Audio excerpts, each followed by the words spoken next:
Hello and welcome to the Browns Blitz. Today is Wednesday, June 24th, and this is episode number 57. I'm your host, Rod Bloom, and we have a special episode today. This is our first beer-only episode of the Browns Blitz. So we have a star-studded cast coming your way. I'm just going to introduce everybody one at a time here. We're going to start with Jason Hand at Browns Huddle, making his first appearance on the podcast. Jason, how are things going? I'm doing fantastic. Thanks for having me on. Sure thing. I'm not sure, why it took 57 episodes for you to, for me to get you on the podcast, but very glad to have you. Sounds like I picked a good one to be a first timer on. You did. I think we're gonna have some fun. So good to have you. And I'm going to move on to Lynn Savage. Lynn, how are things going at the Lynn Savage? Things are going great. Thank you. I'm so excited to be on this. Oh, we're excited to have you here. You ready to talk some beer? I am always ready to talk about beer. All right. And when I thought of doing this beer-only episode, one of the first people I thought to have, and actually where the idea came from, I think was when I had Andy on the podcast maybe a month or two ago, Andy Pacconi. So Andy is back in one of his areas of expertise. Andy, how are things going for you? I'm doing great, Rod. Thanks for having me back. Absolutely. Yeah, you impressed me with your beer knowledge on the pod you're on. So I'm like, you know what? This would be a lot of fun to do. Just talk beer. Well, I'm just trying to put my superpowers to good use, so Right. We're also going to have a couple of appearances here from David Evans Smith and John Sparks. I recorded with them earlier, so we have a couple of segments with them coming up. But the four of us are going to go through and just talk some beer for a bit. So awesome. Here's how we start this thing, guys. We want to know what we're drinking right now. So Jason, I introduced you first. I'm going to give you the floor. What are you drinking right now? I am drinking, it's called Another Dimension. It's a New England IPA, and first time I ever had it, it's fantastic. By the name, I'm here right now, but if I'm not here by the end of the podcast, you know what happened to me. I went to another dimension. But, it's awesome. I went to, I have a brewery right down the street from me, and I've been looking for a reason to go in there. So I went in there yesterday, and they have a little station set up, and, you can try their different beers that are on tap. And, I kind of told him what I was doing, and so he lined me up a bunch of beers, and this one grabbed my attention, so I bought this. So it's a citrus IPA, which, in the summertime, that's my favorite beer to drink. I like more citrusy beers, light beers in the summertime, and it's got a great taste, not real bitter, real smooth. My wife says it tastes like it has a little grapefruit in it, so yeah, that's what I'm drinking. Is there anything else you had today or recently that you want to give a rating on? Any other beers you want to talk about? Any other beers? Yeah, just just anything you've had recently. The last beer I had before this, it was a Sierra Nevada. It was the Pale Ale, I think it was what it's called, and that was really good. I think I was doing some yard work the other day and drank that, and man, it was really good. I just picked up at my local Walmart, but I would give that a pretty good rating. Now, you know what? Can I say something? When I'm doing yard work, I could pretty much go blindfolded into my refrigerator and grab anything. It's going to taste good, guys. Yep. No offense. That's it's kind of giving the beer a really good advantage to try it when you're doing yard work. No doubt. No doubt. Excellent. Sometimes I'll break up the middle of yard work to have one or two and then go back to it. That's a good call. Yeah. Yeah. Definitely takes the pain away. Oh yeah. So, Len, what are you drinking Yes. right now? I kind of went back to one of my faves, which is the Breckenridge Brewery's Vanilla Porter. Oh yeah. I am a huge Nice. fan of porters, stouts, a little bit of sweet on it. I'm like Jason too, though. I like a lot of the citrus and the fresh, especially when it's hot. Mm-hmm. Like that Berry Wise I just tried. That is one I had not tried before, and it was amazing. Really refreshing. But my vanilla porter is probably one of my all-time faves. That's an excellent beer. Yeah. Yeah, I don't think you can go wrong with it. No, it's just got a great flavor to it. It does, and it's not as heavy. No, it's not. No, you could drink more than one of those and not. Yeah, it's not gonna. It's not gonna feel like you've had a lot of volume, I should say. Correct. And I do like stouts and porters and some of the darker, heavier beers, but this one isn't gonna overfill you. Yeah. Yeah. So Andy, I bet you've got a few beers you can kind of fill us in on that you've been working on today. Oh yeah, I just downed my first one. It's Jackie O's Fluid Forms Hazy Double IPA. Really good. Nice. Oh yeah, like Jason said, when it's warm out, I love the IPAs. I love this Citra flavor. Ironically, I do not like grapefruit, but I love grapefruit flavored beers. I can't explain it. Mm-hmm. I don't know why, but I love it. And the next one I'm about to crack open is a Toppling Goliath King Sue Double IPA. It's a tall boy, so this one's going to be really good. But yeah, earlier today I had it was a Flying Dogs Irish Stout. It was really, really good. I really enjoyed that. Like Lynn said, I really like that Vanilla Porter. During the winter months, especially before Christmas, if you can find that on tap, that is just really good with a nice meal. So hopefully everything's, still open by the time this winter comes around, and I can have a couple of those on tap. But yeah, so far I've had some really good beers today. Really enjoyed it. Nice. Very nice. When did they start coming out with these flavored beers? It seems like maybe within 10 years ago, because growing up is either you wanted regular beer or light beer. Now it's, they have all these different flavors. Yeah, it's I awesome. think it's when my generation started drinking more. And, we grew up with juice boxes and Capri Sun, and everything had to be flavored. So we're like, okay, well, how about flavored beer? And I think it's kind of where it went, People just like different flavors. And so we tried. Yeah, now you can get literally any flavor in a beer now. You can. If you wait for the right time of year, anyways. Yeah. Yes. Well, guys, I wasn't able to start early because of work today, so I'm actually drinking 2 beers right now. Attaboy. You're double-handed. Nice. Yeah, 2-handed. I got this for Father's Day. My daughter and her boyfriend got me a 6 of this Weyerbacher Merry Monks. It's a Belgian-style triple. And realized it's a 9.3% alcohol. That's a heavy one. Yeah, that'll knock you down. Yeah, I'm starting to feel it a little bit already, actually. And it's gotten a nice flavor, though. It's not overpowering in the flavor. But so I knew that one was going to hit me a little bit. So I brought a Founder's Rubaeus in to kind of take the edge off. That's a raspberry ale.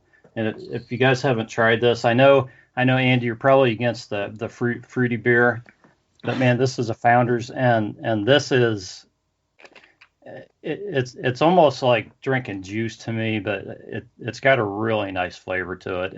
If you're not too focused in on the fact that it's trying to be a beer and just enjoying it as a drink, it tastes really good. It all depends on the level of like fruit in the beer. Like I said, I like the grapefruit tones. But if it's like Fathead's Bumbleberry is okay. I don't like it when it's like the main thing. You know what I mean?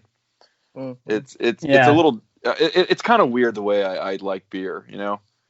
But the Rubaeus has quite a bit of raspberry in it. Okay. But, it's not something that I'm going to sit down and drink 3 of these Rubaeus. Yeah, some of those you just can't. Yeah, I mean, this is something if I'm kind of thirsty and, and I want something a little fruity, Yeah. it's something good to have. It's not something that I would drink when I'm really thirsty for just a regular style beer. Yeah. As long as no one's drinking White Claw, we're all good. Oh my God, seltzers! I do not get the obsession with this stuff. It bothers me because people are like, oh well, it's less calories. I don't drink beer to lose weight. Like, come on, like, what are you doing? Yeah, stop drinking drinking beer. About that. The seltzer stuff, like, if someone comes to my tailgate for a Browns game and they bring seltzer, I might ask them to leave. Like, what? Do we drink beer here? Beer or liquor? I mean, come on, seltzer? Like, and it's so popular too. It is. I think every main beer company has one now. Yeah, that's okay. Yeah. So that's the other thing my generation has brought in, like idiots. It just, I just don't get. Seltzers are not for me at all. I don't drink beer because I want to watch my weight and lose calories. And you don't drink beer to count calories. Come on. Right. Yeah, I'm with you there. So let's start the progression here again, and let's go through how we all started drinking beer. You guys can talk about when if you want. That's not really that important as to how much younger than legal age we all were with beer. But how we got started, maybe how we transitioned into what we like now, and just kind of a brief history of you as a beer drinker. So we'll start with Jason again. Well, when I was younger, it was a matter of all the guys just kind of scraping up as much as they could, change wise, just grab everything that you could.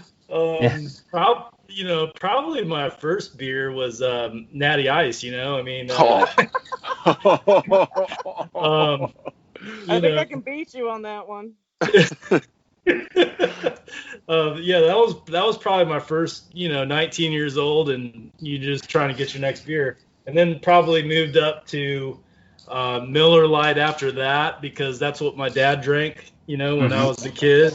I drank Coors Light for a couple years. Then I moved to Bud Light. And, I still drink Bud Light. I like Bud Light when I'm going out to, eat at a restaurant. I'll maybe order a Bud Light or something like that.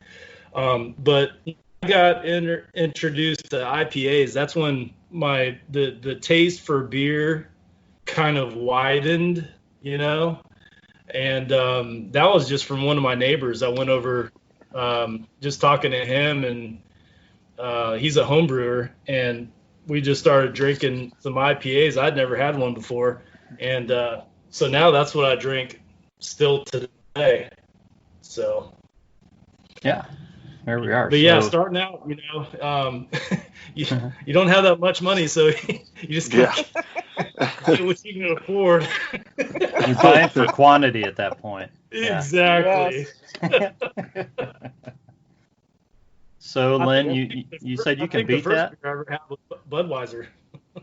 I can beat the starting out with the Natty Light. That's pretty good. Okay, again, we all know that I'm from Kentucky, so my beginning of drinking wasn't even beer. It was more of the bourbon. It had to be bourbon. Moonshine. Yeah, I started out hard, and then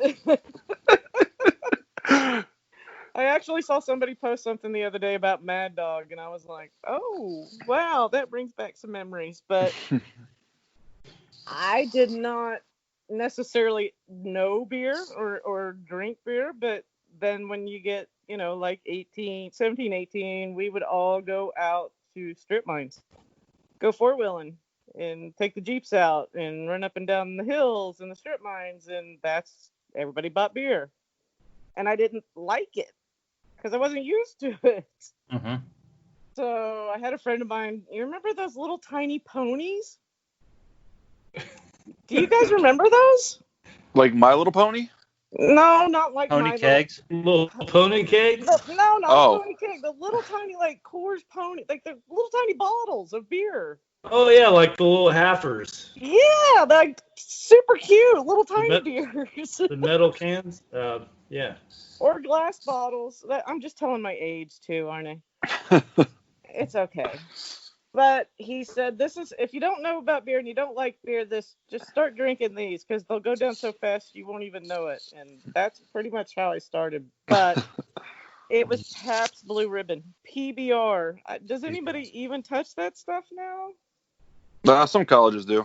Not many. Oh. Yeah. You see it I every can't once in a even while. go near it. No, it's bad. But then I think I progressed kind of like you, Jason. The normals, you go through all of them, all the normal lager stuff. And I'll still go back to Coors Light, Bud Light, if you're out doing something. But honestly, the way I got started, this is funny. It was Cleveland. Cleveland is where I was at when I started realizing there was more to beer. Because I went to Cleveland Beer Week in 2014. I won tickets before the Steelers and Browns game. We actually won that one. Whoa. I Wow. know. I remember that game. Hoyer had a good game, right? Yes, it was. I Double remember jumping bonus. on the bed after Yeah. I won. But I went to, I don't even know if it may not be open now, the Butcher and the Brewer. No, it's open. My wife and I went there in November before Elton John. Did you? Okay. Yeah. That was where I found, Mm-hmm. oh my God, there's like more to beer than Bud Mm-hmm. Light and Coors Light and Natty Light and just, it's almost like when you eat different foods and you get all those aromas and tastes and flavors. It was like a whole different world to me. And that's how I got started. And then I just keep trying and trying and trying. Or you already have a ton of breweries down there where we used to live, Rod. Oh, yeah. Ton. Yeah, there's all kinds of stuff. I haven't even come close to trying half the stuff. I haven't either. I mean, and I lived in Cincinnati for 10 years before I moved up closer to where you're at. Or I used to live too, like Rheingeist and Rivertown Brewery there in Middletown. Oh, I love Rheingeist. Me too. It might be my favorite brewery, period. It is actually on my list of favorite breweries. Mm-hmm.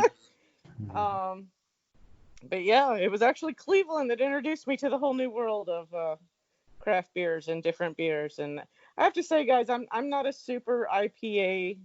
I was scared of them. I'm still a little scared of them. I won't lie. They'll get you. Yeah. They do, and I think I have to learn it a little bit, maybe, to appreciate it more.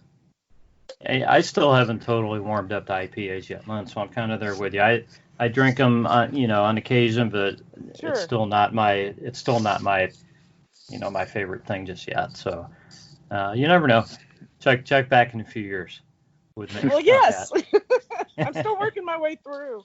Yeah. I'm a newbie at all this stuff. It's situational. If you're going to an all-day social event, Oh, yeah. I wouldn't suggest doing IPAs. Not even one. I would maybe go to the Bud Light, But if you're just standing there with a buddy and you're gonna have, 2, 3, 4 beers, that's when you bust out the IPAs. Mm-hmm. Gotcha. Yep. Yeah, and it is an acquired thing. Like my wife hates them. Mm-hmm. She won't even try one. But I love them, and whenever we go out, I get them, and she gets her, she likes Fat Tire a lot. So she gets that, like or or she gets or she gets wine too. But the Belgian white, the fat Tire. But IPAs are more of an acquired thing. You either love them or you don't. Like I don't know a lot of in between. It's true. Very I'm true. definitely open to them. Like I just tried what was it? The Insane Wander, Columbus Brewery, and it's more like that. It was India Pale Ale. Mm-hmm. That's probably the harshest that I've gotten to. Well, no, that's not true. I've tried other ones, but I'm like you. I think it's an acquired taste. I'll get there. Yeah. So where's the spot in downtown Cleveland? Like what brewery? Where's the spot? There's some really good ones right now. Like there before two of the games last year, my brother-in-law, who I had tickets with last year, we went to Masthead. Well, before the Steeler game on the Thursday night, we went to Southern Tier, had a really good meal and some really good beers, and then we went to Masthead and met up with some other people. That's really good. Platform's a big place. There's like 4 or 5 of them in Ohio City across the river, but that's nowhere near the stadium. So if you have time, you can start in Ohio City and then work your way towards the stadium. But if you're just gonna drink, right beforehand, you want to go to a brewery. There's a Masthead and Southern Tier. There's also a really good one. What is it? I can't think of what it's called. But you wear a wristband and there's a wall of taps and you pay per the ounce of beer. So you put your glass under. Whoa. Yeah. You oh God, I can't think of the name. But you put your wristband on the little magnet thing, and then you give them your credit card when you start, and then you pour it out, and then you drink. If you only want to try like an ounce of beer, you can do that. And I'll charge you like 75 cents or 73 cents or whatever. And then I think when I was there that day, I tried like 14 different types of beers. And then we went to I tried some of them were just like a little taster, like an ounce. Right. Just see if I liked it. And you don't even have to see how much you spend that way. Yeah, exactly. Yeah. Oh yeah. That tab is something. But that's a really cool place. Let me look that up. I'll find it out before the end of the podcast and put it out there. That's awesome. Mm-hmm. Yeah. All right, so Andy, we're dying to hear your story. Yes. As to how you became a beer drinker and how you've progressed to where you are right now. Well, it all started, I played rugby in college, and everything they say about rugby parties or socials is kind of true. It's just a cesspool of human emotion. And so the first time I really ever had other than my dad giving me a sip when I was a kid, I was 19. It was my freshman year at John Carroll, and it was like the 3rd week of school. And after the rugby match, we all go to this house by campus, and there's this rule at rugby socials where if someone drops a quarter in your drink, you have to chug it. Well, no one tells freshmen that, because why? Why would you want to tell freshmen that? So, of course, when everyone's playing, the games, everyone's like, hey, rookies, freshmen, go grab a couple of pitchers. So I grab a pitcher. My other freshman buddy, he grabs a pitcher too. And as soon as we fill them up, they drop quarters in both of our pitchers. And we're like, what does that do? Like, what was that? And they're like, oh, you got to drink that. We're like, why? Because they said that's the rule. So that was a fun introduction to beer. I'm surprised you remember. Oh, yeah. Well, luckily they took a little pity on us. They gave us like 5 minutes to finish them. So that was nice. So there was that. And then, and Lynn, you mentioned Mad Dogs earlier. Yes. A couple of socials later, they have what's called Mad Dog races for the rugby team, which means that there's teams. It's only if you're a rookie, or really, if it's your first year playing rugby, you're a rookie. It doesn't matter what year you are. So all the rookies, they take duct tape. They duct tape you and a partner's hands together. Okay. So you're together with a person, and then the other hand, your open hand, is duct taped to a bottle of Mad Dog 2020. Oh, hell. And then, so I remember this vividly. There were 4 teams, so 8 rookies, and the team to finish their Mad Dogs last has to stay duct taped for the entire social. Oh. So luckily we came in like 2nd or 3rd. We didn't come in last. That's all that mattered. So we broke out of that. But that's the type of things you have at rugby socials. But it's a lot of fun, and that's really where I got introduced to it in college. And then it's both semesters in college. Every Saturday for 8 semesters, 4 years, and you're feeling pretty good by 4:30 every Saturday. And that was really my introduction to it. Growing up, my dad always drank Coors Light, all the time when he was drinking. He wasn't a big drinker, but when he did, it was always Coors Light. So that's what I always figured I'd drink too. And when I just go to if I'm going to drink a lot during a day, it's Coors Light for me. But now, if I know I'm going to have 1 or 2 a night, I like going to those pick your own 6 yes, that's beer awesome. places. Yeah, I love that, because I like trying different beers. And I don't know if you guys have the app Untapped. Yep. You guys wear that app? Yes. Well, yes. yeah, it's an app where you just keep track of all the beers you've ever had. And recently, I passed my 1,000th beer on there over a couple of years. Wow. Yeah, and so I just you just Like the equivalency of Supreme Commander. pretty much, yeah. Well, there's some people I know I went to college with who are like over 3,000. I'm like, how are you over 3,000? Wow. They still have the mug taped to their hand. That's what. Yeah, happened. really, yeah. And I mean, that's insane. So yeah, so 1,000 is I don't know if that's depressing or if I should be proud or what. You should definitely be proud. Yeah, that's You're way noteworthy. past That's like That's a badge of honor. Sure. But yeah, that's pretty much my how I really got interested in beer was just rugby socials on Saturdays after the matches, and then from there, just trying my own stuff. Like during college, it was pretty much just drink whatever is the cheapest, like you guys said earlier. And now I like to try different things. I like to try a lot of different types. I think I said last time I was on the pod, Rod. During the winter months is when I like the porters and the stouts and heavier stuff. But when it starts to get warm is when I really like the IPAs and the lighter stuff. So that's pretty much my journey with beer, and really just how much I grew to love it and love the taste and love the different varieties. All right, I'm going to bring in David Evans Smith from Melbourne, Australia. David, how are things going?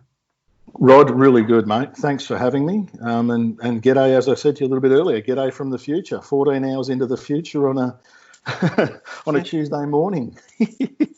Yeah, we're doing this ahead of time, and we're going to record the rest of the pod on Wednesday. So we kind of had to figure out a good way to line this up with our time differences. So yes. I appreciate you taking some time to talk to me. And we're going to talk a little bit about you and a little bit about Australia and beer. Yeah, and a little bit about your experiences. So let's talk about your history first of all. You're a paramedic now, but you worked in the hospitality industry before that. So kind of explain a little bit about what you did there, so that people will know your background and know a little bit of some of the knowledge that you have of beers from that position. Yeah. So not only obviously in front of the bar partaking in several ice cold beverages, working in one of Australia's, or if not Australia's largest liquor retailer. It's called Dan Murphy's. They do everything. They're set up. The best way I could describe it is it's an alcohol-filled version of maybe a Home Depot. Is probably the best way I can put it. So it has wines, spirits, specialty wines, premium wines, imported wines, spirits from all around the world, and the same goes for beers.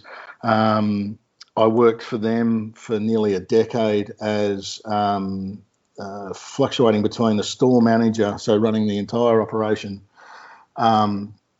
starting as what they call a stock manager, so the person who was in inventory control. So as part of that, as management group, we would get the opportunity to go to tasting days, and I was exposed to many beers there. Prior to that, leading into Dan Murphy's, I was working in the hotel side of the business. So again, learnt to tap a keg. I was actually thinking about this when you and I have been chatting. I remember pulling, as we call it, pulling my first beer at a football club, an Australian rules football club that my family was heavily involved with. And it was a system called the Bronco pump system. I don't know if they're a universal thing. The best way I can describe this Bronco pump is it's like a watering pistol that attaches to a keg of beer and is tapped in and gassed. And I think I was about 7 or 8 when I pulled my first beer. I know. Today everyone would be mortified and there'd have to be apologies left, right and centre.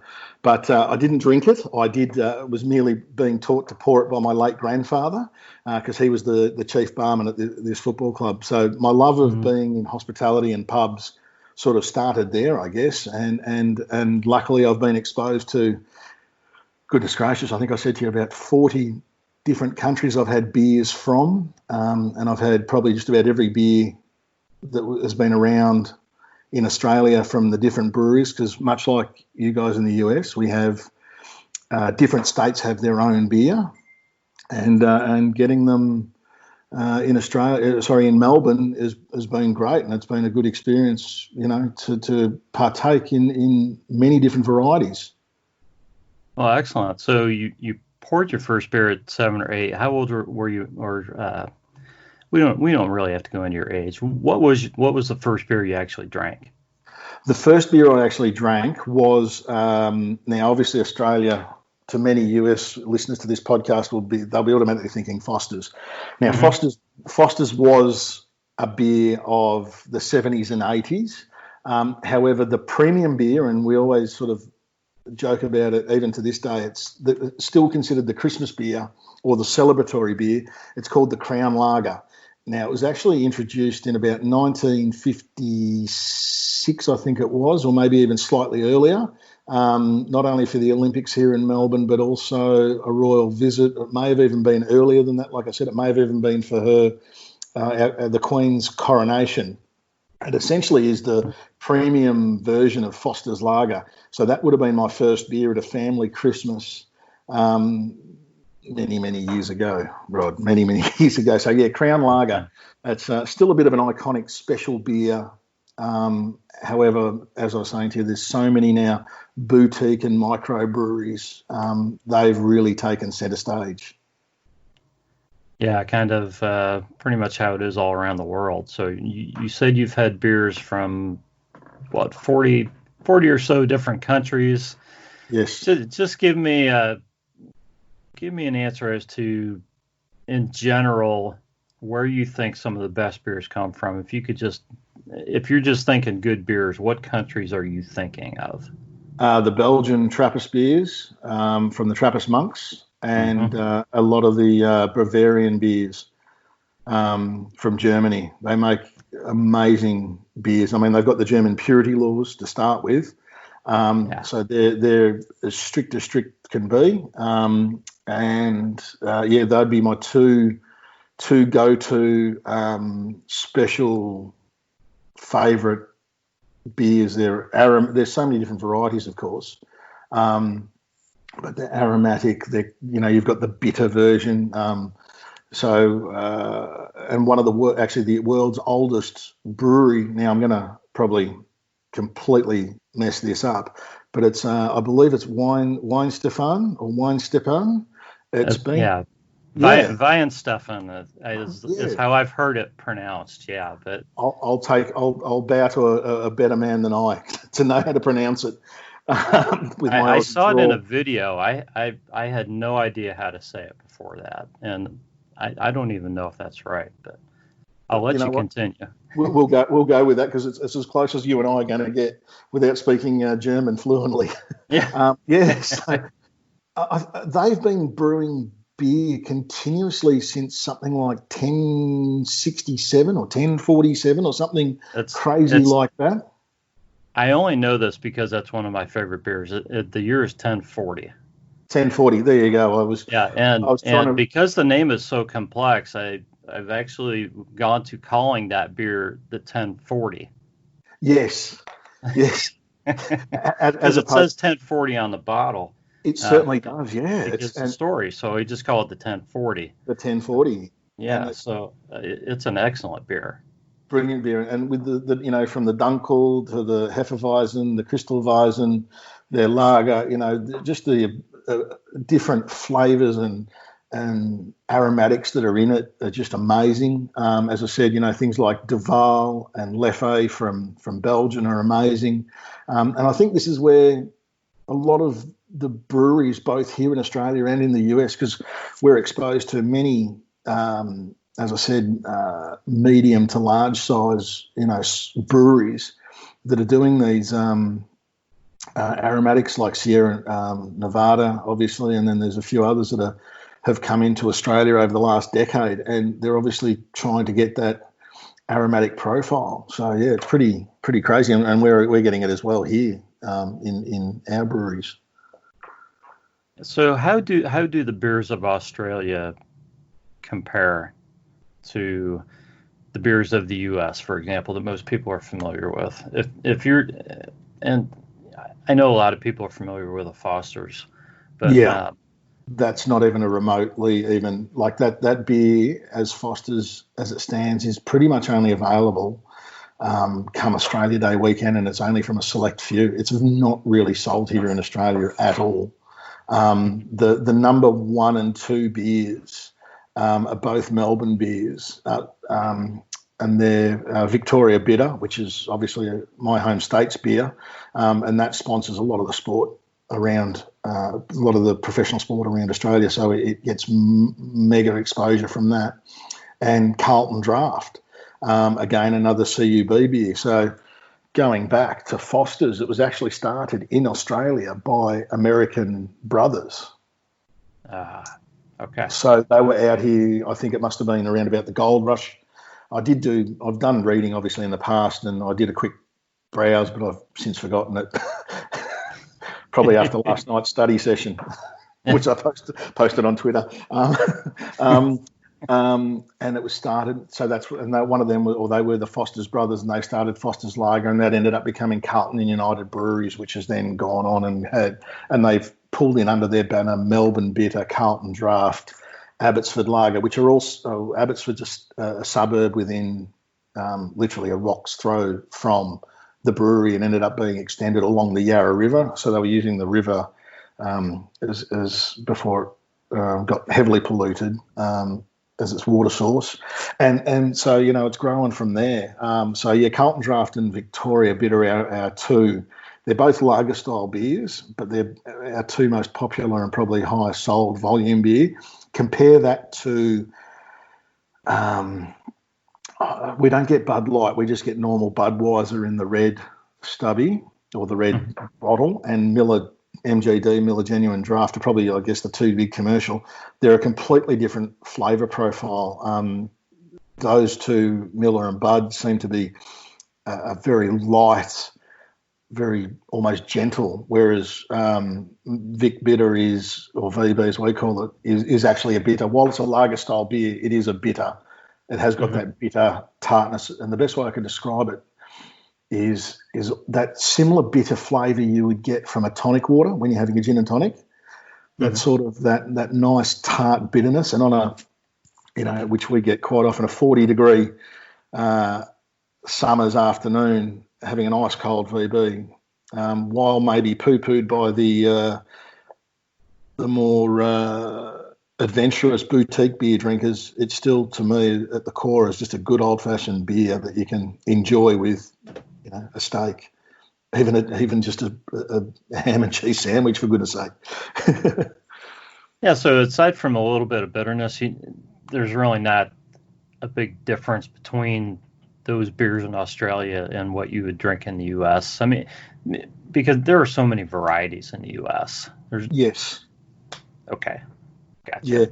They are lighter, like the Bud and the Miller tend to be lighter, and they are lighter in colour. But I think that's also the differential between the hops that are used, and maybe a slight variation in the brewing process. Just they tend to be a darker, richer amber colour as opposed to more of your sort of golden, which your Miller is obviously in the clear bottle because it's chill filtered, and then your Bud is. I haven't had one in a while, but it's still rather light compared to both a Draft and a Vic. Yeah. Yeah, I mean, Bud's definitely a lighter beer, and Miller's a little bit more hearty from what I recall. I don't drink those beers that often. I drink more stuff from the microbreweries. I'm a little bit more of a snob than that. Yeah. What can I say? I like the good beers, Yeah, absolutely. Well, my favourite beer, and I think I've sent you a photo in the past of it, and it's from a South Australian family brewing company that still operates today. It's called Cooper's Brewery, and they have a huge range of beers. And to my knowledge, they're the only beer in the world that prints on their bottles a best after date, because they're naturally brewed in the bottle. And the process to actually drink their beers is you have to roll the we call them stubbies. I think you guys call them bottles, but our bottle is a 750 milliliters. So that's, I'm not sure what that converts to in ounces, because of course I always joke with the number of my Browns Twitter family. Celsius to Fahrenheit, like for example, it's 11 degrees Celsius, but it's 53 Fahrenheit, and my brain is constantly doing changes from metric to imperial, and my brain's exploding half the time. So our bottles, which are affectionately referred to as King Brown, after our King Brown snakes here in Australia, are 750 mils or nearly a litre, and our stubbies are 375 mils or 330 to 375 mils. And Cooper's, you have to roll the stubby / bottle because it's got the sediment in the bottom, which is the natural yeasts. And they use, so my favourite is their sparkling ale, which is a sparkling, almost IPA style, and they use a Pride of Ringwood hops. It's really good because they put all the details on the stubby and on their website, so you can actually go and have a look at what they're doing and how they're doing it and the process. And it's a 5.8% alcohol content, so it's a fairly robust, full strength beer, which is how I like my beers. Yeah, sounds good with cinnamon and everything. Excellent. Well, David, we thank you for giving us a snapshot of Australia. I wish we had more time. We're going to get back to the rest of the podcast, and of course, we need to have you back on to talk some Browns. So we will be in touch to do that. We'd be more than happy. We'd be most honoured to, mate. I promise you. And thank you for having me tonight. It's been today my time, tonight your time. And I can't wait to hear the whole podcast and hear everyone's input. It'll be fantastic, mate. Thanks for having me. Absolutely. Yeah, I think my journey is pretty much probably an average journey. I mean, my brother's older than me. He's like 5 years older than me. So my brother talked my dad into getting stock in the fridge with MGD. So that's what we had around the house when I was young. So when I got to be 16 or 17, my dad would let me have a beer now and then, working in the yard, things like that. My parents believed that, it was better to let me try alcohol at home, and stuff with them versus, doing it out somewhere. So my, the first few beers I drank was at home, probably 15, 16, 17 years old, something like that. So, MGD, and then I went off to college and started drinking, Bush and the crap like that for a while. Pretty much whatever was on sale for $4 a 12-pack, at that point. The best deal I could find. But then I would drink beer with my dad through the summer, and I think we'll get into this more when we talk about the worst beer we've ever had. But I talked my dad into going with Stroh's because I liked Stroh's better because it had a little bit of that bitterness to it.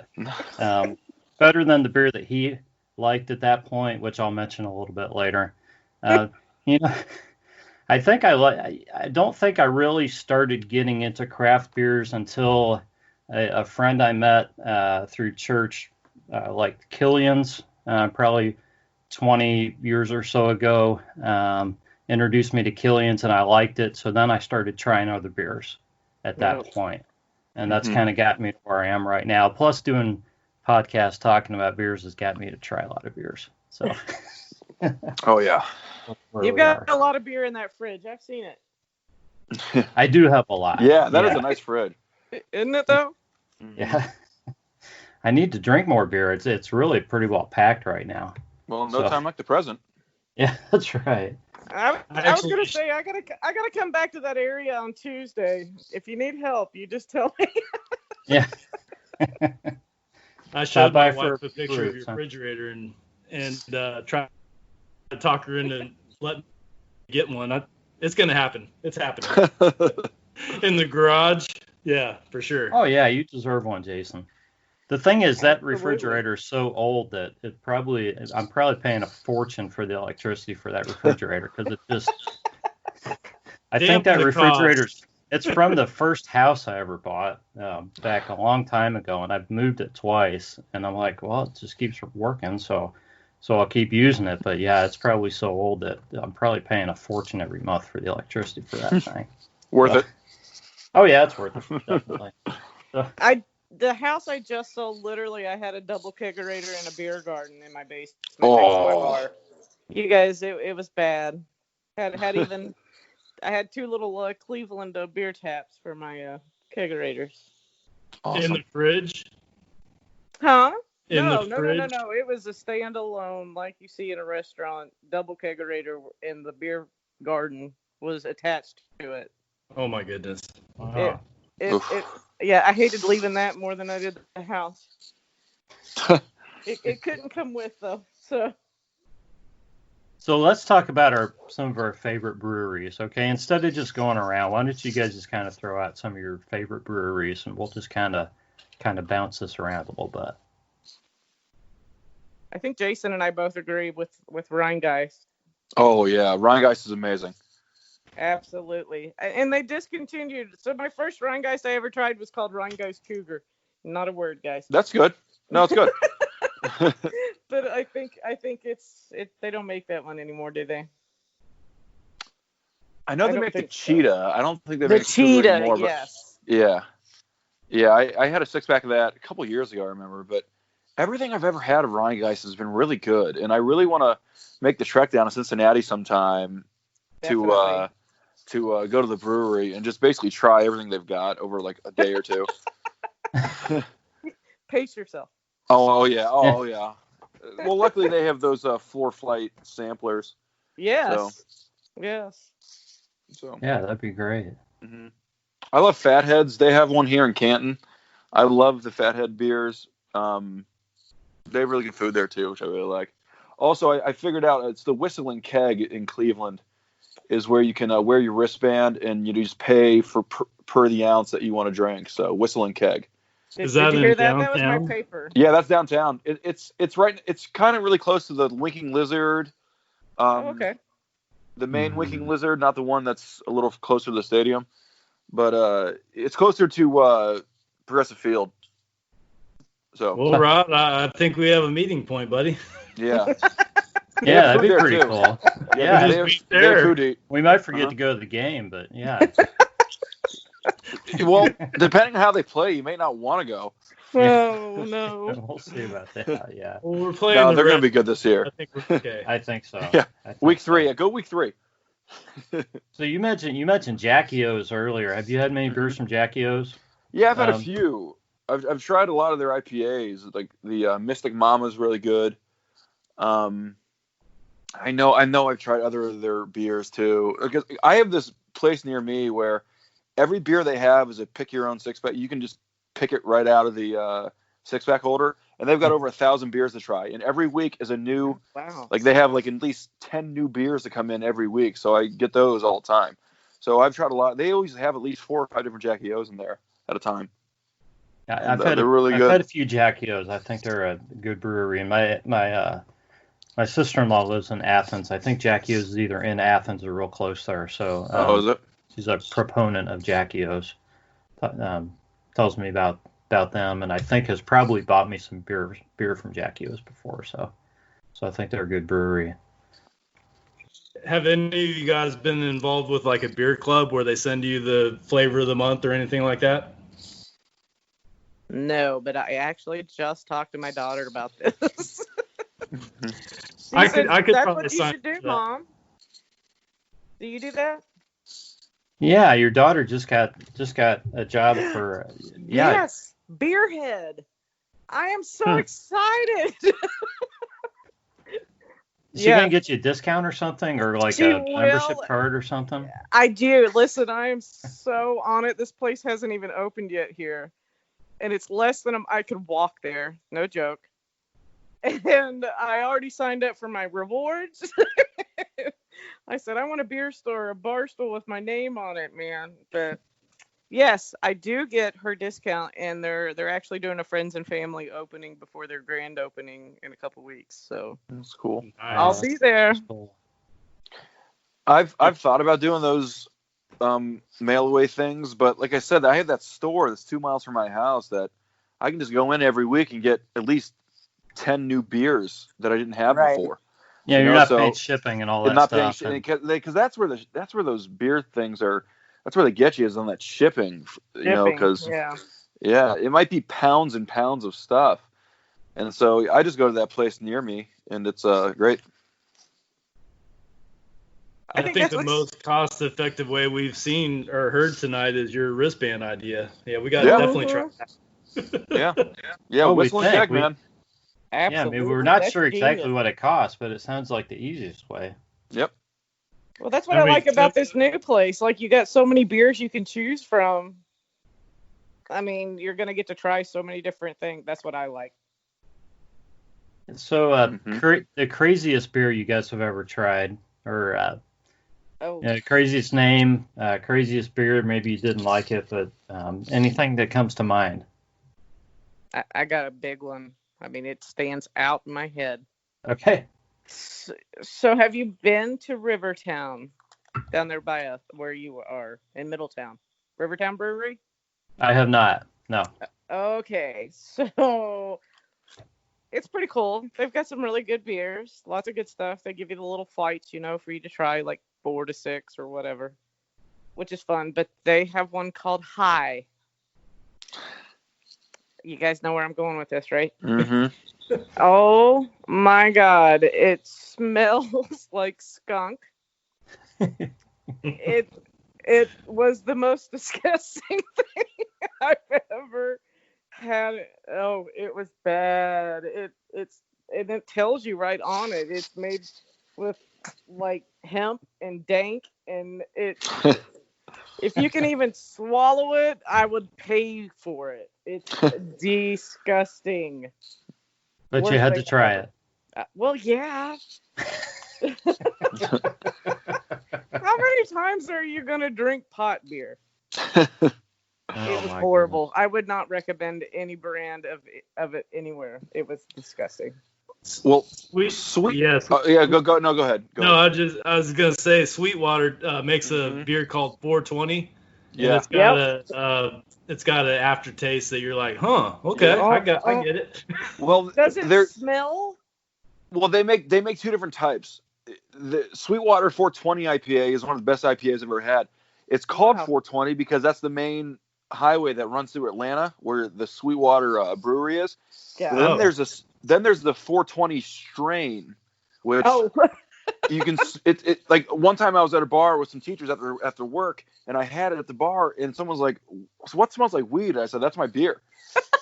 and, and they're like, "That's really strong." I was like, "Yeah, but it's really good too." And I don't even smoke weed, but the beer is really good. Okay, well that's It an was good. improvement because Yeah. the one I had was not good. It was Okay. bad. No, the Sweetwater strain 420 is really good, and the regular 420 is really good. I'm So like making notes now, so I know what to try. yeah, Sweetwater is a pretty good one. You only get a couple of them up here because, like I said, it's in Atlanta. So Mhm. whatever you can get up here at Sweetwater is really good. Gotcha. Wow. Do you have any crazy beers to add, Jason? I know Andy has a few. Yeah. Just yesterday at the brewery, I had a beer. I don't know what it was called, but it had ghost pepper in it. I tried Yeah. those Sounds like a too. mistake. Yeah, I tried those spicy ones. Yeah. I have too. That was different. Mhm. Is that a mistake you won't make twice? I will not make it again, Rod. No, I will not. Now, see, I Wow. liked it. I like it, but I like really hot stuff too. Yeah. Wow. It's like I just jalapeno wasn't expecting margaritas. it, hmm I mean, I was expecting it, but you don't, when you taste it, you're like, wow. This is not like anything I've ever tasted in my life. No, it's definitely different. Yeah. I've had some hot spicy beers. I've never had a ghost pepper beer though. Mm-hmm. That sounds rough. I don't think I could handle that. What's the beer with I think it's just regular beer like Coors Light or Bud Light, and then you do half with tomato juice, and then the you put some Clamato? Old what is it called? The Clamato. It's actually really good. My father-in-law introduced it to me a couple of years ago, and it's really good. It's good.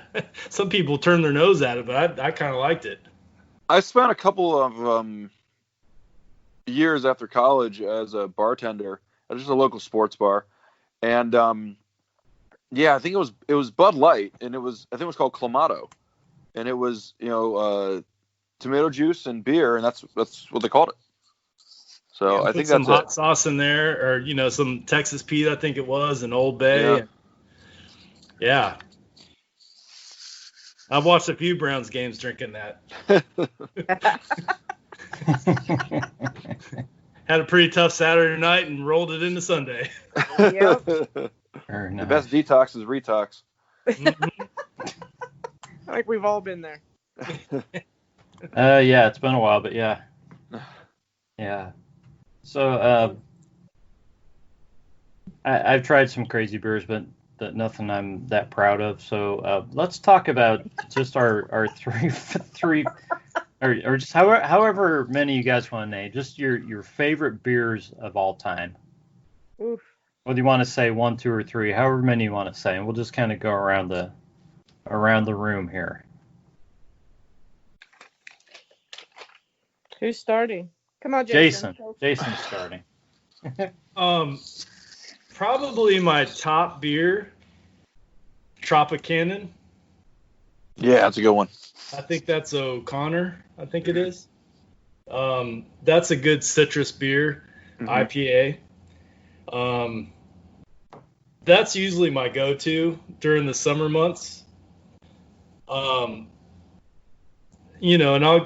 Bud Light is really good. That's in my top 3. Bud Light is in my top 3. I can go to that if we're going to the beach or a pool party, or if I'm going to a football game and I'm gonna be tailgating for. Sweet, I can edit that out. It's okay. I'll drink Bud Light. And then, man, I almost think the beer I'm drinking right now might slip into my top 3. This Another Dimension New England IPA. It's really growing on me. Quite an I'm impression. going back for thirds. Have you got to that dimension yet? Nice. I don't know, maybe. We can still hear you, so you're doing okay. Yeah, you're doing good. Yeah. Yeah, you're not slurring anything, so that's good. So Lynn, I think we know what your favorite one is. Well, I actually have a couple favorite ones. I mean, yes, my vanilla porter is probably a go-to, but I like I don't know. I'm kind of on a tie here. I like the Kentucky Coffee Barrel Stouts. Mm-hmm. Actually, any of the bourbon barrel, like the aged ones, anything like that, I really, really enjoy that. Again, I'm sure it may have something to do with where I'm from, what I'm used to. But if it's, I don't know, you were talking about like the one of those beers you're just gonna grab and drink and be happy with. I like those Longhead Island lagers. Mm-hmm. Have you had the? I mean, to me, those are just kind of fresh and chill and cool and not too much. I'm not with these other guys yet with all these, too much of these IPAs. I'm a lightweight. Yeah, I understand. I'm not going to be naming any IPAs either. I'm still learning. Do you prefer can, glass, or bottle? Oh, good question. Bottle. Bottle. Okay. Bottle. Yeah, me too. Although I do like a cold mug. Yeah. Well, draft, it goes draft, bottle, can. Draft. Yeah, there you go. There you go. If I can get it on tap, I'll take it on tap. But absolutely. I was never really one, like, if I have it in a bottle, I'll just drink out of the bottle. I won't pour it into a glass. Unless it's like a Christmas thing and I want to put some sugar rim on it. Well, as long as it's poured right out of a tap. Yeah. Yeah. Koozie. Everybody's gotten a beer out of a tap and somebody hands it to you and it's half foam and it's like spilling all over the bar or something. Yeah. It's like, what are you doing? Where's my beer? Yeah. Give it 10 minutes. You can have one. Are koozies real big in your neck of the woods? Some people love them. I drink my beer too fast, really, so it's a kind of a pain. That's no surprise. Yeah, I know, yeah. And actually, for Father's Day, my godchildren got me one. It actually has my face on it. It's my own it's my very own beer koozie, so I'll use that one. But in general, that's cool. Like I try, yeah, it's really cool. In general, I just try to I just kind of, when I start drinking, I just kind of go through them pretty quick, and so I really don't need one, you know. I visited my brother in Arizona, and we were drinking some beer, and I said, "Hey man, you got a koozie?" He goes, "What's that?" I said, "Wraps around your beer, keeps it cold." He goes, "Man, I don't know." He goes, "Let me go check my camping equipment." That's just where I live. That's the norm. I mean, I carry that in my back pocket. You know, when I'm gonna go drinking, just that's what you have. Yeah, maybe from outside. I looked for one when I grabbed my beers. I couldn't find one. Yeah. I have a Cleveland Browns one. That's my fave. Right I've got bottle ones. I've got can ones. Yes. I've got Browns, Cavs, Indians. And they're all shoved. Mine are all shoved in the back of a corner, in a cupboard somewhere. I can't get to them. So it's advertising and keeping it cold. Yeah. I've got one for Christmas that says Santa's a little helper on it, and it's a little Christmas sweater. How often do you use that one, Andy? Yeah. So, Andy, what are your favorites? Well, I know some people don't like it because it's heavy, but I love Great Lakes Christmas Ale. I love it, love it, love it. I was just getting ready to ask about that. Yep. With you guys. I love it, and I love other Christmas ales too. But for me, Great Lakes is the king of it. And not just because it's a Cleveland thing, but I genuinely believe that their Christmas ale is the best. And I have my own little cinnamon sugar ring I make, for at home when I want to drink it. I usually save a couple for the Indians opening game. This year I saved one because no Indians. I drank one on the night of the draft. So that's one thing I always do. On the night of the NFL draft, I always drink Cleveland beer. Always. Nice. That's what I do. That's a great tradition. Yeah. Oh, yeah. Even if it's like just one or two, and then I go to like the Coors Light or Bud Light, depending on whose house I'm at, I always drink at least a couple Cleveland beers on draft night for luck. But yeah, I love Christmas ale. You can make a game of that, Andy. Every time they trade down, you have to drink another beer. Well, depending on the year, I either have to work the next day or, so it might be hard. Or if I have to drive home, if I'm at my cousin's place, Yeah. But yeah, Christmas ale or Cleveland beer, I should say. And it's usually a Great Lakes. I love their Elliott Ness as well. But Christmas ale, I love. Of course, I'm going to say Coors Light because I just, that's what when I just drink it all day, I love Coors Light. If I'm sitting around talking to my dad, I'm drinking Coors Light. And my favorite IPA is Goose Island Next Coast. It's a little harder to find. It's not in a lot of bars or stores, but if you can ever get a Next Coast IPA, if you like IPAs, that is the best one I've ever had. I absolutely love it. It's just a really good, smooth beer. So those would be my top three. Nice. I'm gonna throw four at you guys real quick.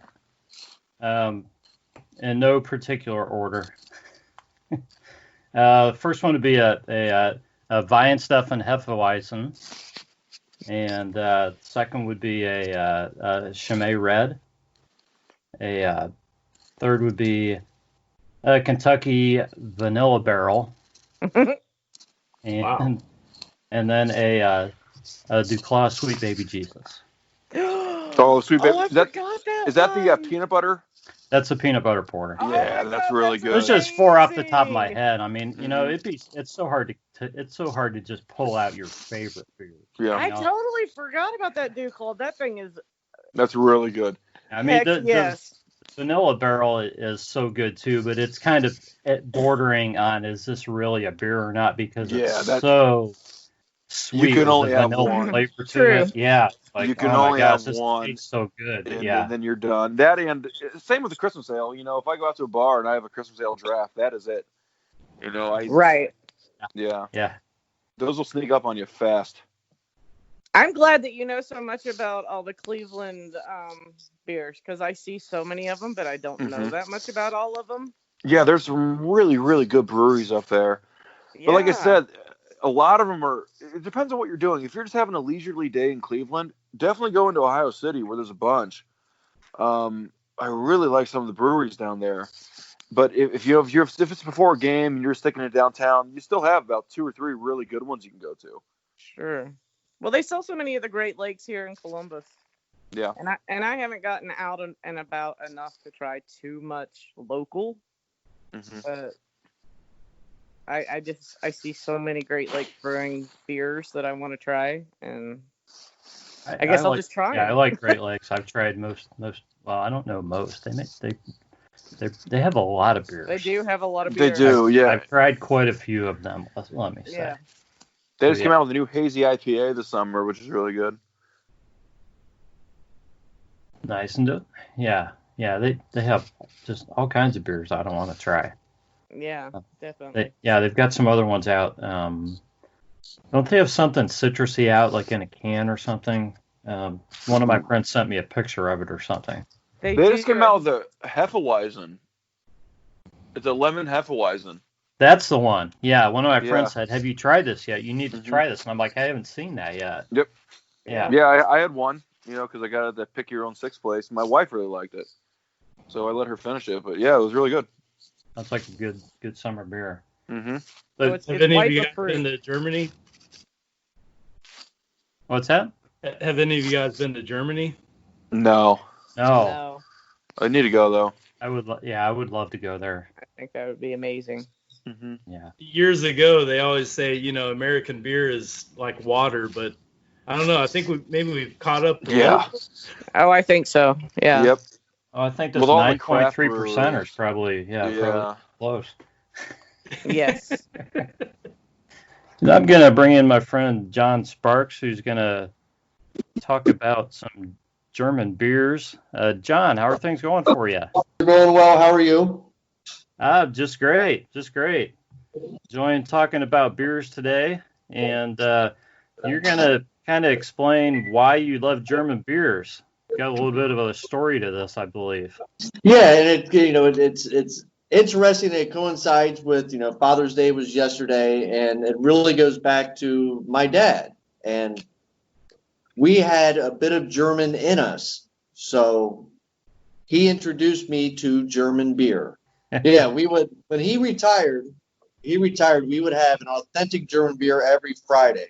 Now, being in Columbus, Ohio, we had German Village, so we always had an authentic German meal. He moved down to Florida in the late 90s, and one year I went down there and visited him, and he told me, "I'm taking you out to dinner," didn't tell me where, so we end up a little place called Checkers Old Munchen in a little city just south of us, and authentic Bavarian German food and all German beer. I can't remember what the beer was he got me, but it came in a boot, and it was just delicious, and it always stuck with me that I like German beer. This is also in the early 2000s, where there wasn't a lot of German beers. Warsteiner probably was like the main German beer that you could get in Columbus, Ohio. So then you fast forward it to, I moved down to South Florida, very close to Checkers Old Munchen, and I took a drive one day, and I said, "Oh, let me see if this place is still there." I drive down there. Sure enough, it's still there. And I sit down, and they're like, "You want to do the German boot tour?" And I said, "Well, what's the German boot tour?" And they pull up a boot, and they said, "There's this, and you got to drink 39 different German beers, and you get a boot, you get a plaque with your name on the wall, and a T-shirt, I think, and something else." And that became it's about a month and a half long love affair with German beer, and German beers that I had never even heard of before. Month and a half, pretty impressive, John. Well, I may have made a trip down there every other day. Yeah, nice. Well, it was also, you got to understand, it was also when I was wintering down there, so I wasn't working. So Okay. it was the beach and golf. That's basically all I did. So let me take myself out to dinner. Oh, I think I'll go have some German beer. So that got you started on the German beer. 39. That's a great start. Yeah, and when it was 39 beers, and there's 3 pints in every boot. And what you learn about, there's 2 things you learn about German beer, is the warmer it gets, the better tasting it gets. And when you're trying to drink 3 pints of beer out of 1 boot, you're not going to drink it cold. So No. that's one thing I always loved, especially the darker, the fuller ones. It was like, oh, the warmer it got, this still tastes really good. And I think it's even starting to taste better. So there, you got that in you. And then there was just ones you never even heard of. I'm just going to name a couple of them that I actually had to look up. Now to do the boot tour, it's only 29. When I did it, it was 39. But you get beers that, like Francis Connor, it's a wheat beer, but it was so delicious and very unique bottle. Tucker, which you can't get it here anymore. The Augustiner, the Hackenschor, the Paulaner, the Eyinger. And what you also, another thing I learned was I did the tour twice. And the first time I did the tour, I didn't really pay attention. And I was like, oh, give me that Optimator. That sounds good. Well, then you learn, okay, well, the Optimator's got like 7.8% alcohol in it, and you're drinking 3 pints of it, and you get a little heady, and you're like, oh, okay, I can't be drinking that one. Or I have to eat dinner first, then maybe I'll have that one instead of, let me just get my boot before dinner. Because sometimes you get like a Tucker Cristal. It's a very light lager, and it's a good beer, and you have one, and then you eat a big hearty meal of Wiener Schnitzel and everything else, and then you're like, well, let me just have one more, because I would always try and spend like 3.5 hours, 4 hours there. It was never like, oh, let me down this, and I'm eating dinner, and hey, I'll see you later. Plus, you always had to get food too. That's being smart. Yeah. Yeah. So the second time around, that's when I learned, like, okay, if I ate well during the day, I can go in. Maybe I could start off with an Optimator, and I'll just have that the entire night I'm there. Because again, the warmer it gets, the better it tastes. You don't have to worry about that kind of thing. Yeah, and some people might be listening saying, I don't like my beer warm, but it depends on the beer, guys. It really depends on the beer you're drinking. It really does. And like I said, when you get into a lot of these German beers, like especially the Dunkels, which are the darker beers, or the Doppelbocks, which is, those are really meant. I don't know how to explain it, but as you know, Rod, in Germany, they serve at room temperature anyways. We're just so accustomed to ice cold beer. It's got to be ice cold. Where it's an art there. They've been doing it for 600, 700 years. Yeah. So they know what they're doing, and it's the water quality and everything else in it. Yeah, just kind of go with what these guys do, because they know a thing or two about beer. Yes, they do. When you've been doing it for 700 years at times. They've been doing it longer than we've been a country, so yeah, you got to give them the benefit of the doubt. Exactly.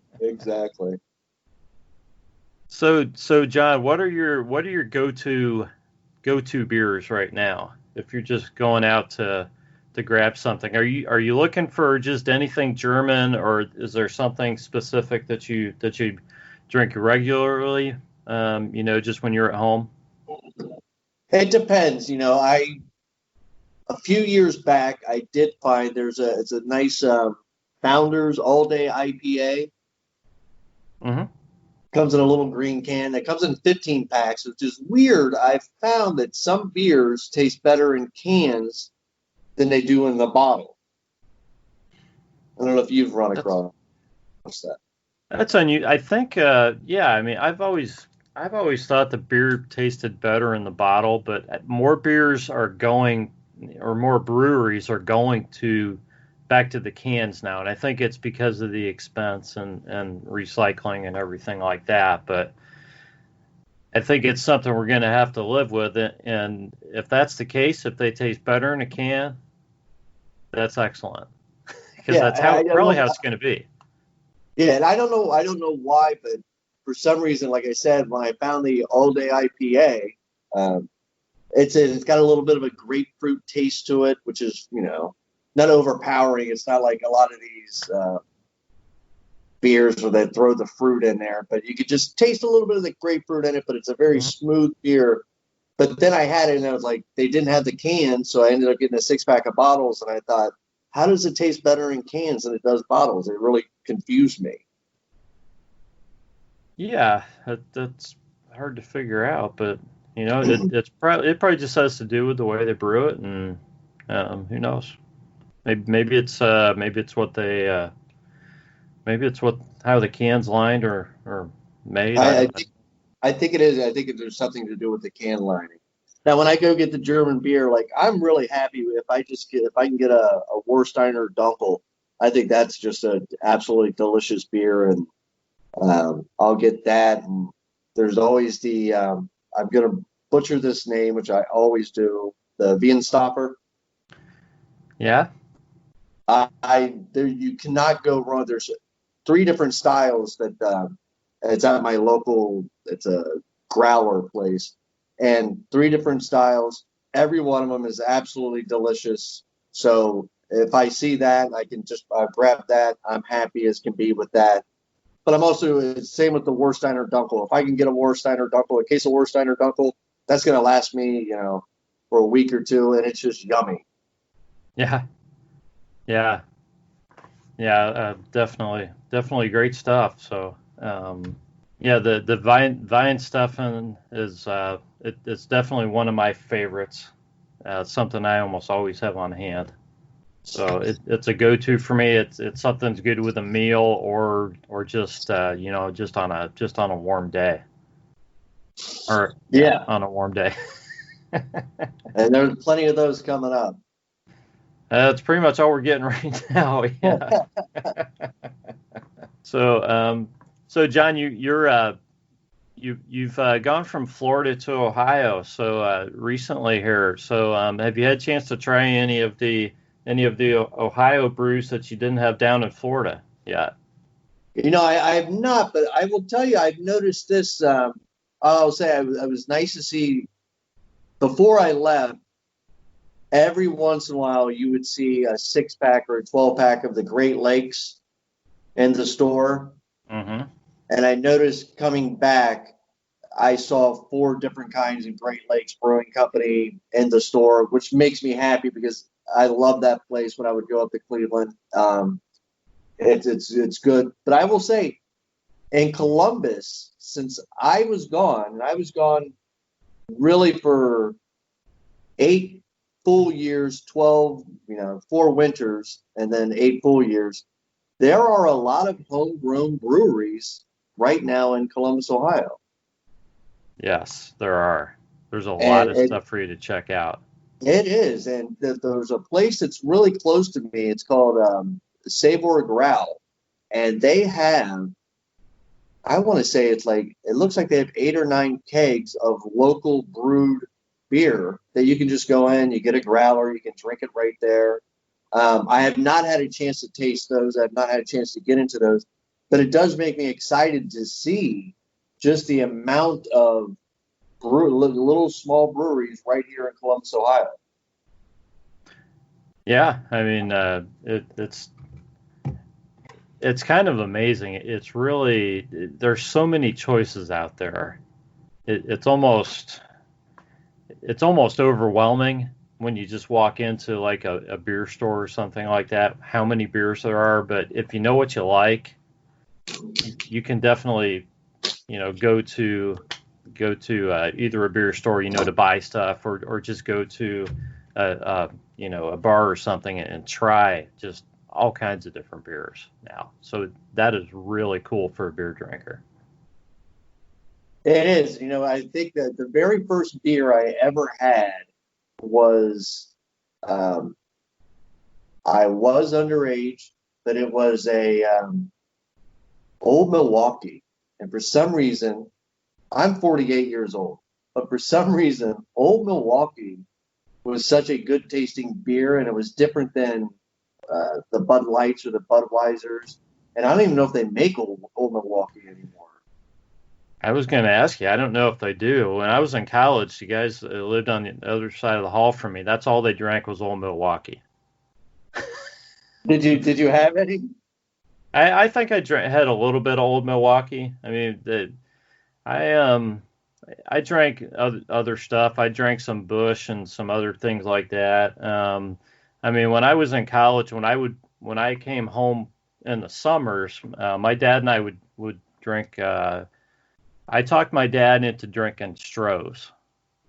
So now, was that still in the white can at the time, or was it in the blue can? I don't think it was white, so I think it must have been blue then. Okay. I mean, this would be in the in the mid to late 80s. Okay.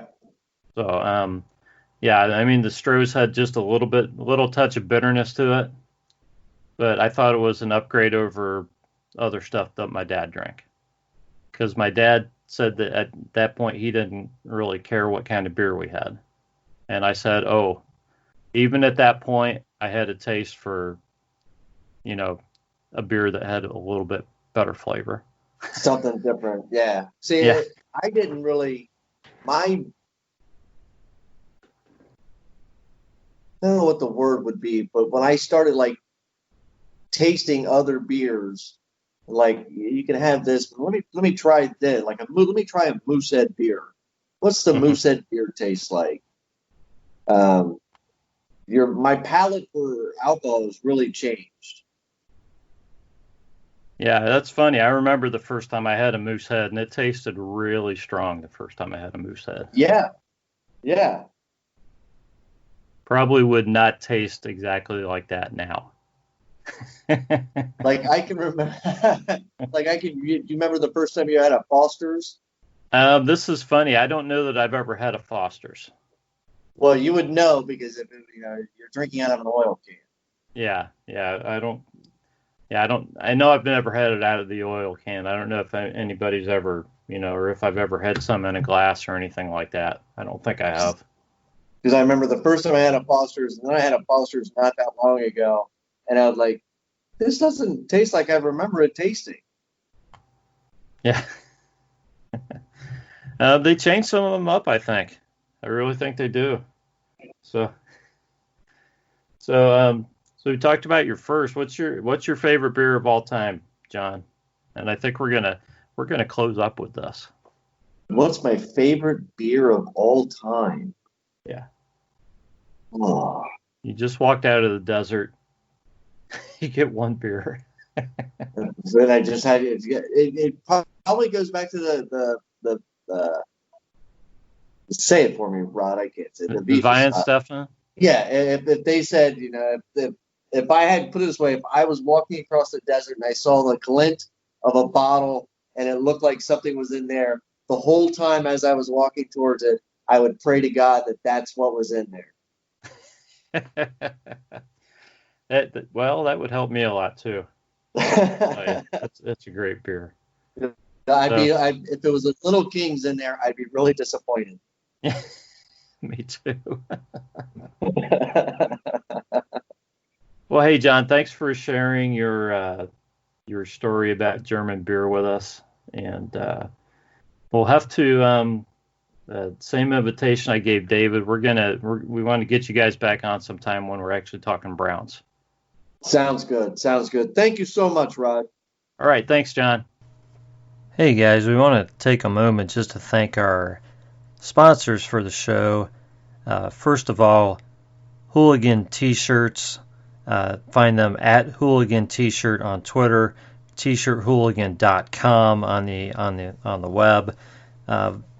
Check out their products. Got some great new brown stuff. Go to the website, check them out, order what you're looking for today. And of course, we do the monthly T-shirt giveaway. Oh, it's not happening this week. Well, guess it must happen another week. We haven't drawn for it yet. Maybe you should check that out and See if you can. Maybe it's not too late to get entered. Also want to mention Skipping Stones Etsy shop. Go there and check out all the items available. Gifts for men and women, jewelry, framed poetry, lava bracelets, etc. Just go to Etsy.com and look up the shop. Skipping Stones, SKIPPINSTONEZ. We thank them, and let's get back to the action. So, Jason, I wanted to give you just a few minutes to talk about your home brewing experience. You brewed some beer. Geez, it's probably been a while ago now. It's been it's been 6 months to a year ago now, right?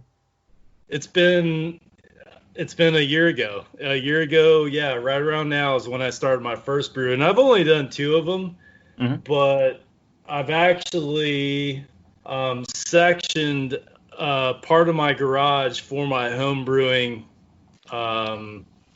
materials. Wow. Nice. I've actually built shelves, and That's awesome. yeah, there's a lot to it. There's a lot of equipment that you need, and but yeah, it's been about a year ago. I have not pursued my home brewing yet. I still have the 2 kits that I bought for approximately $6, but I haven't bought the other stuff yet. I bought some stuff on a deep discount at the store. I'm like, I got it for this price. I have to buy this. I will do this someday, but I haven't gone any further with it yet.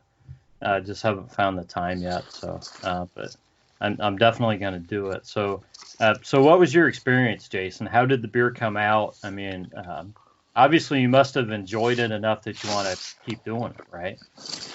Yeah, the how it came about was we did a camping trip with about 9 or 10 other friends, and we all reserved spots real close together, and all the husbands were around the campfire drinking and beers one night, and they said, next year when we do this, because it's an annual event, they go, we should make our own beer, and next year we'll have a contest who can brew the best beer, and none of us had experience with it, including myself. So, of course we're like, yeah, let's go ahead and do that. So anyways, my neighbor is a home brew, like he brews his own beer. So I'm thinking, I got this in the bag. So, I kind of went over there and, picked his brain a little bit, and he told me everything I needed and, where to go. And so, I brewed my own beer for the following October. We do it every October. And so when I talked to you, Rod, I think I was fermenting my first batch. We talked to each other in September, right? Yeah. Mm-hmm. So I was right in the middle of my first batch, and actually went to the camping trip, and everybody loved it. They couldn't get enough of it. I brought like 50 beers from the batch that I brewed, and ended up winning the competition. So what was the prize? $50 a man. Oh, nice. Wow. There's like 6 of them, so. Nice. And bragging rights. Hey, all right, yeah. That's not bad. It made me brew another. So fast forward to, let's see, I think right around November 1st, I did my second batch, and it was a Christmas brew. Oh, yeah. Andy, you were just talking about a Christmas brew, and that's what I did. Yep. And I actually still have a couple beers in the fridge because, I mean, man, when you do a home brew, it makes, I don't know, 50 beers, something like that. Yeah, it makes a lot. Makes a lot. So, but yeah, that's the last brew I did, and it's got the cinnamon spice and nutmeg and orange peel. Mm-hmm. It's really good. That's awesome. Yeah, that's my experience. I mean, I'm gonna do another one. We have another camping trip in October, so during, I don't know, what do you guys think during October? I mean, you're into the Oktoberfest brews, right? So yeah. So I'll probably do something like that. But it's basically just, you get some grain, whatever kit they give you, you go to it's called Homebrew USA, and they give you, kits and everything. It's basically all the grains and everything in a mesh bag, and you cook it. And I mean, it's a process, but it's a whole lot of fun. I would recommend it. I mean, it's not that expensive either. So. Yeah, How I've actually done it a couple is the times. process?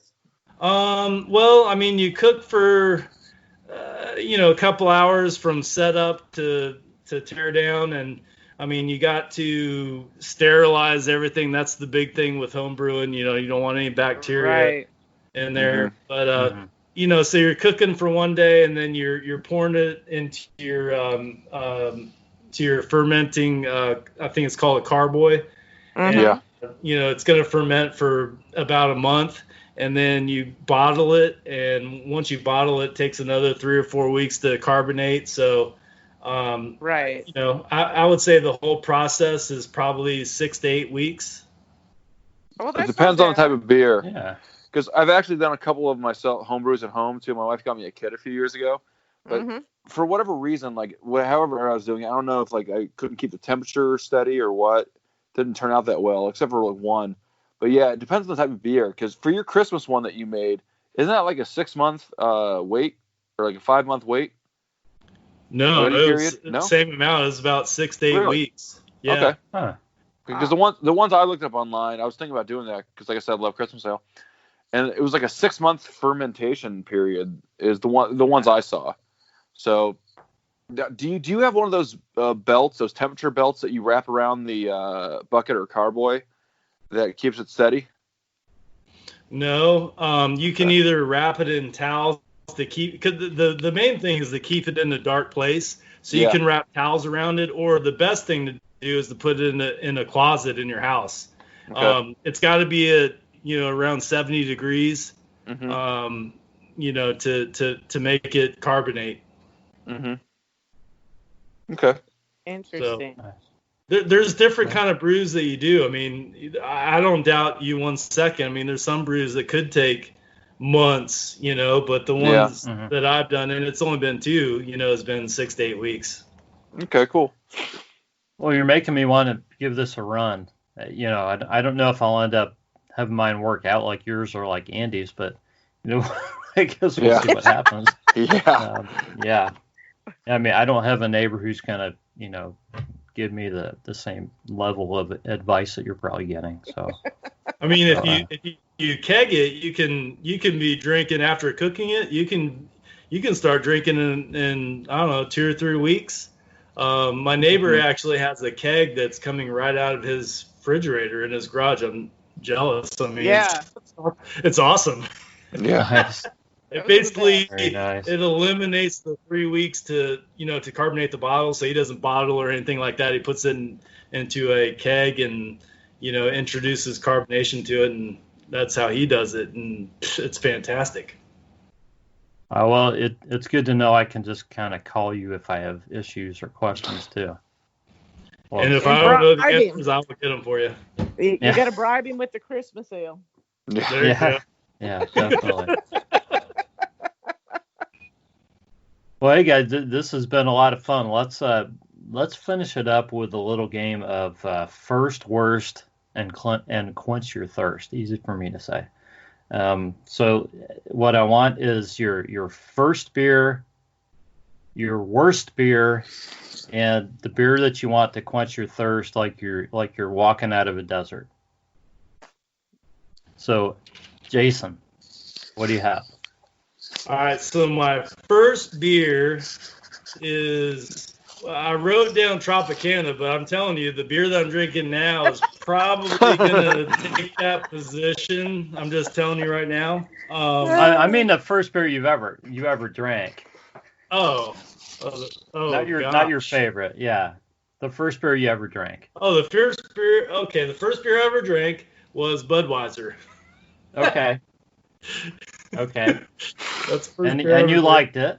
So well, it was me and my buddy at a high school party, and we were sitting on a swing set drinking Budweiser, and when everybody wasn't looking, we were pouring it out. Because nobody likes beer the first time they drink it. Yeah. No. My dad always told me it was an acquired taste, and I didn't know what he meant until I drank Budweiser. Yes. I don't think I liked beer until my probably my junior year of college, probably. Right. Okay, so that was my first beer. Okay. So what's the next one? The worst?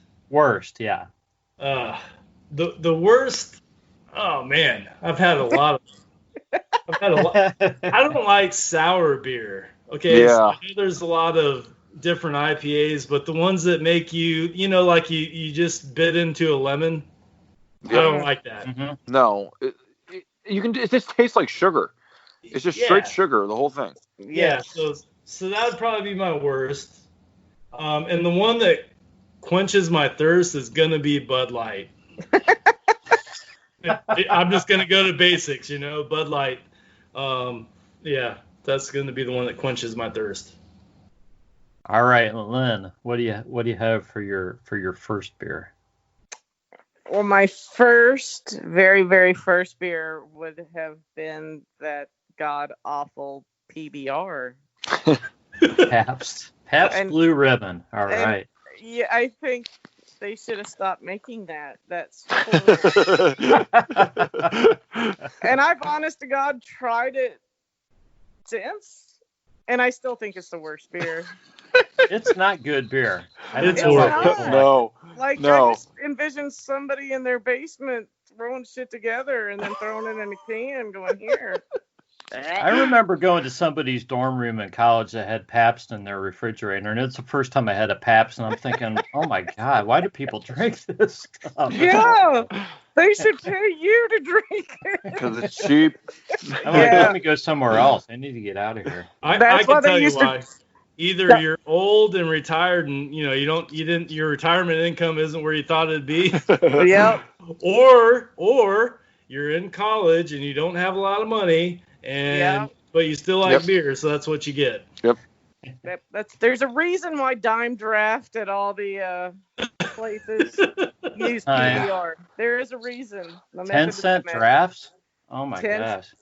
I told you, I'm telling you my age. So when we used to go to the beach and they had like all these bars where they'd let you in, 10-cent drafts, it was always PBR. Yeah. Well, some of the college bars when I was in school, you could get a $3 pitcher of PBR. That was the best they could do. $3 pitcher. That's it. Yeah. I used to get 16-ounce Budweisers in college for 75 cents. Oh, wow. Nice. I honestly, I would go out. That would be my first 4 beers, and then I could go back to the bar. Rod, that's awesome. Yeah, I'm like, okay, I've spent $3, and now I can drink a beer here and there, and I'll be good. Yeah. You can drink a beer here and there and everywhere if you want to. Yeah. I always started at the same bar because it was the cheapest place to drink. Oh my God, that's great.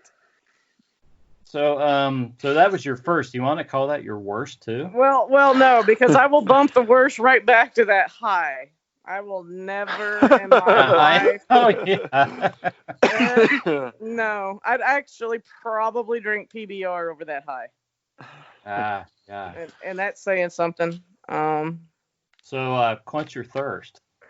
It's kind of funny because I think all of us are kind of on the same page here. My go-to would be Coors Light or Bud Light, either or. I can do either one.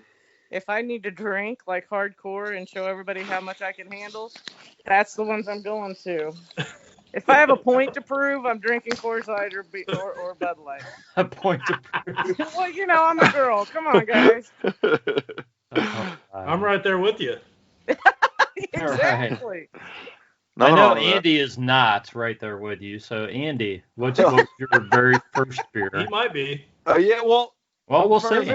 My very first beer, I used to go, well, when we can, when there's not a pandemic going on, I go fishing with my dad in Canada every year since I was 8. And when I was 9 years old, it was the last night up in Canada. We're all looking out the stars with he and his buddies and their sons. And they were out of Coors Light. So my dad, it's the only time I've ever seen my dad not drink Coors Light. He was drinking a Miller Genuine Draft. And last night he said, hey, you want to try a sip? Tried a sip, hated it. And so I didn't try it again until I was like 19. So but MGD was not an easy beer to drink. I mean, especially for first beer. Yeah, well, I was just a very little sip. and I didn't like it, so it took me till I was 19 again, till college. But MGD was the first beer. My first full beer would have been that that pitcher I had to pound. I believe that was PBR in college. So there you go, Lynn. Yes. So you're like 19 or so before you had your first full beer. Oh yeah. I just didn't want to drink in high school. I just didn't really see the need for it. Making up for it. Yeah. Oh, I have very well made up for it. Are your parents listening, or is this your true story? No, my parents. I don't think they would know what a podcast was.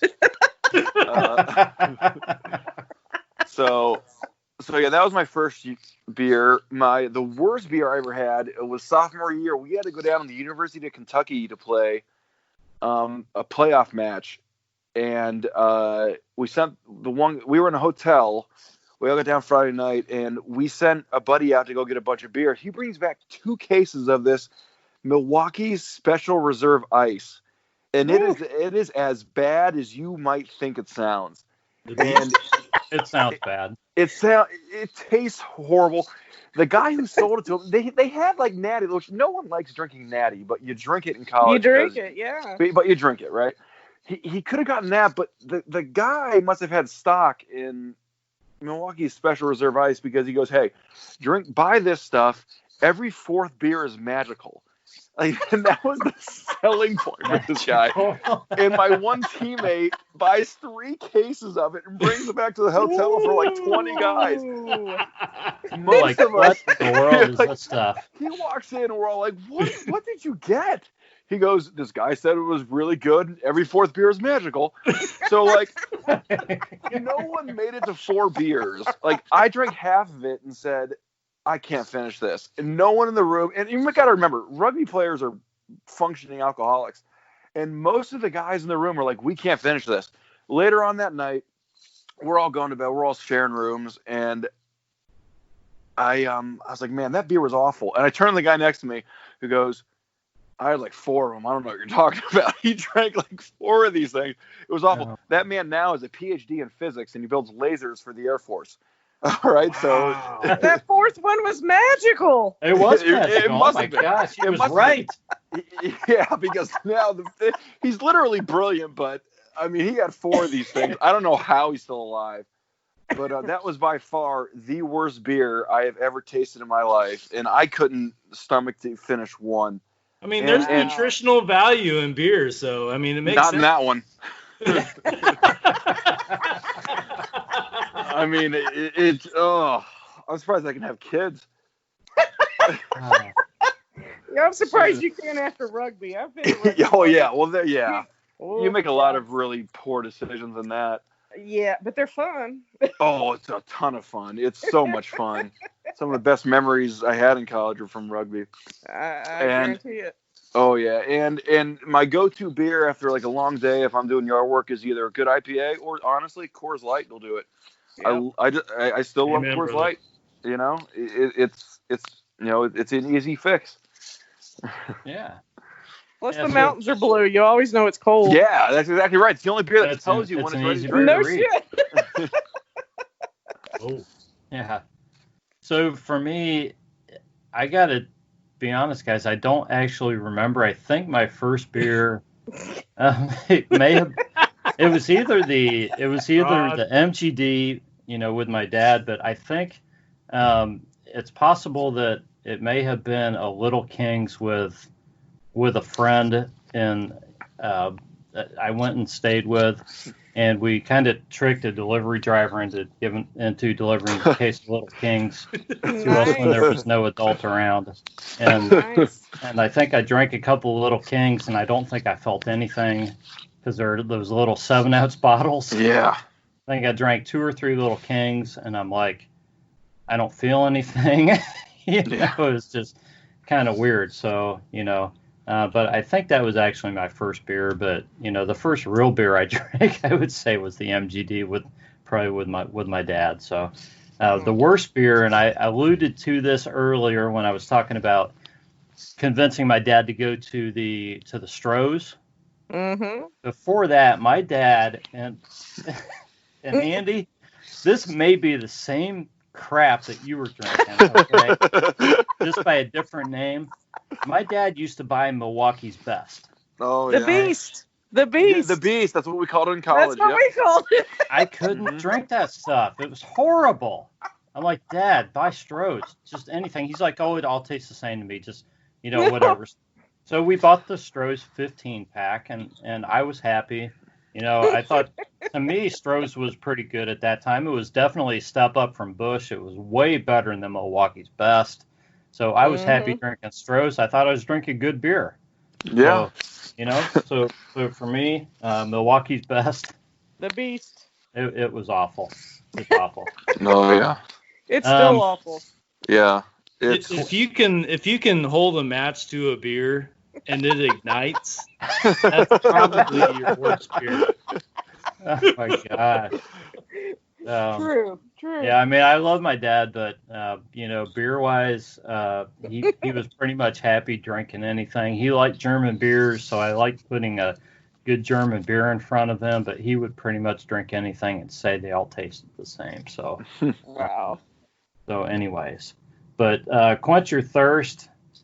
Sorry guys, I'm not going to step down to a Budweiser. I will go with I'll go with a Fat Tire. That's there a good you beer. go. That's a good beer. one.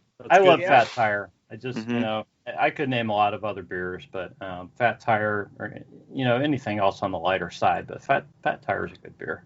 I think that's a good go-to though. Mm-hmm. Yeah, it's a very good go-to. I could drink Fat Tire, pretty much. Mm-hmm. Yeah. I agree with that.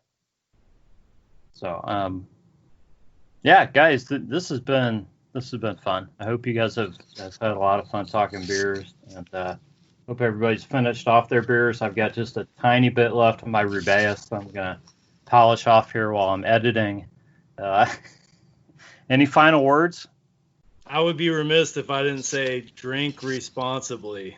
Oh yeah. That's so important, oh, yeah. right? I mean, as we all that's sit something at home that doing this, right? Yeah. We're all yeah. at home. In my younger days, I would drink till I passed out, and it wasn't until I got older and had a family that, now I drink. It's just like we're talking about, just to taste it and get the different flavors, and I'm not trying to crush myself, Mm-hmm. Right. Yeah, you're right. So, you're right. But yeah, drink responsibly. That would be my message. Well, and nowadays with Uber and Lyft, there's never been less of a reason to get a DUI or end up hurting someone. It's just call someone. Right. Put it in your phone. I knew guys in college that always kept like $20 in their back pocket, and in case they got too hammered, just put them out on the sidewalk, and they'll raise their hand, and eventually someone will pick them up. A taxi will get them. So yeah, just that drives me nuts when people get picked up for DUIs. There's no reason for it. Nope. Yeah, I agree with you. Or you have children. I mean, I used to have friends in my phone that they knew that if they called me, didn't matter what time it was, I would be there to pick them up to get them Absolutely. safely. Yep, But now you're right, Andy. I mean, there's no excuse. I mean, there's Uber and Lyft, and I mean, we got everything. So just drink responsibly. But it's fun to drink, though, right? Oh yeah, I mean, it's a good time. You're shooting the breeze with your friends. You're playing cornhole. You're barbecuing, whatever. It makes sense if you're safe and at home. That's right. Yeah. Correct. Agree. And this has been fun, guys. So everybody, give these guys a follow. Everybody's following Jason already, but at Brown's Huddle. Not everybody. Most everybody. I think most at everybody. the Lynn Savage, at Andy Pacconi, at Grumpy Lift Medic, at John E. Sparks 1. So give these guys a follow. We appreciate everybody listening. Hopefully everybody has as much fun as we did. This has been Browns Blitz, and we will catch you next time.